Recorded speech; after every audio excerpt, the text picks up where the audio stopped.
नमस्ते भारत। आजकल हम सब वंदे भारत और अमृत भारत जैसी शानदार ट्रेनों की चमक देख रहे हैं। पटरियों पर रफ्तार भी बहुत तेज़ हो गई है। हालाँकि विश्व की तुलना में नहीं, लेकिन काफ़ी तेज़ हो गई है। लेकिन क्या हम उतने ही सुरक्षित हैं? क्वेश्चन है, क्योंकि अभी हाल ही में आईसीआरएस, सीआरएस का फुल फॉर्म होता है कमीशन ऑफ रेलवे सेफ्टी, 2023-24 की रिपोर्ट कुछ ऐसे ही सच आपके सामने लेके आती है, जो हमें सोचने पर मजबूर कर देंगे। क्या सच है? अगर हम आंकड़ों को देखें, तो रेल हादसों की संख्या कम हुई है, तो ये तो अच्छी बात है। सुनने में अच्छा लगता है। 48 से 40 हो गई है। लेकिन असल कहानी कुछ और है। पिछले कुछ सालों में जहां मरने वालों की संख्या दहाई का आंकड़ा भी नहीं पार करती थी, इस साल वो सीधे 331 पहुंच गई है। हालांकि यह ऑफिशियल आंकड़ा है, लेकिन आप जानते हैं, सवाल यह है कि क्या रेल का सफर अब जानलेवा होता जा रहा है, खतरों से भरा है? हालांकि रेलवे सेफ्टी का पूरा ध्यान रखती है, लेकिन इन आंकड़ों के आधार पर, जो कि मैं नहीं कह रहा हूं, सीआरएस के आंकड़े हैं, जानकारी लेना जरूरी है। इस रिपोर्ट का सबसे कड़वा सच जानते हैं क्या है? वो है मानवीय भूल।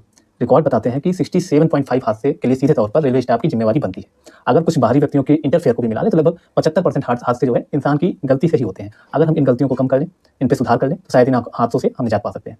यहाँ पर रुककर एक क्रिटिकल सवाल पूछना जरूरी है। वो क्या है? हम सिर्फ एक कर्मचारी की गलती या उस पर काम के बोझ का नतीजा है ये सब हादसे? आज भी रेलवे में सेफ्टी कैटेगरी के हजारों पद खाली हैं। लोको पायलट को 12-12 घंटे ड्यूटी करनी पड़ती है। जब दिमाग थका होगा, तो क्या वो सिग्नल और सेफ्टी का ध्यान रखेगा? आप ही बताओ। एक और पॉइंट, एक चिंताजनक बात है, पटरियों से उतरने वाली दुर्घटनाएं कम हुई हैं, ठीक है? लेकिन इसमें भी जो दुर्घटनाएं हुई हैं, वो सबसे ज़्यादा सवारी गाड़ी में हुई हैं। लेकिन ट्रेनों में आग लगने की घटनाएं 8% से उठकर सीधे 22.5% हो गई हैं। एक बड़ी नाकामी की ओर इशारा है। मैं कुछ नहीं कर रहा हूं भाई, ये सीआरएस की रिपोर्ट कहती है। एविएशन उड्डयन मंत्रालय जो होता है, उसके अंतर्गत एक विभाग होता है सीआरएस। वही गंभीर घटनाओं की जांच करता है रेलवे की, और ये सब चीज़ें बताता है। कवच की भी बात कर लेते हैं। कवच की हकीकत क्या है? सरकार कवच तकनीकी का बहुत प्रचार करती है। भाई कवच कवच कवच, आपने न्यूज़ में सुना होगा, जो ट्रेनों को टकराने से बचाती है।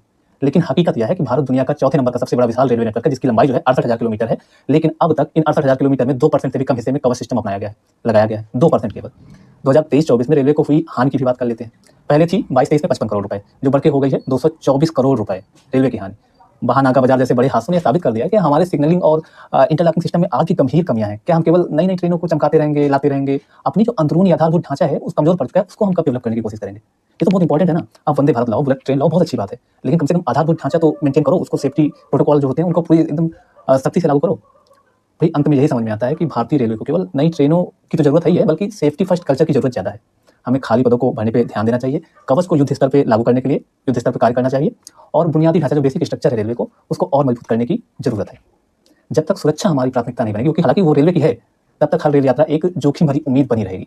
आप क्या सोचते हैं? क्या भारतीय रेलवे वास्तव में सुरक्षित है? अपनी राय कमेंट में जरूर बताएं। ओके, ये कुछ डाटास थे जो कि सीआरएस की वेबसाइट पे मिले थे, और मैंने सोचा कि आपको शेयर कर देते हैं आपके साथ। उसमें भी जनरल लोग ऐसे नहीं पढ़ते हैं, अपने कामों में व्यस्त रहते हैं, तो मुझे लगा कि आपके साथ शेयर कर देना चाहिए। आपकी क्या राय है, जरूर बताइएगा, और इसी तरह सपोर्ट करते रहिए, प्यार दिखाते रहिए। Thank you so much. नमस्ते भारत।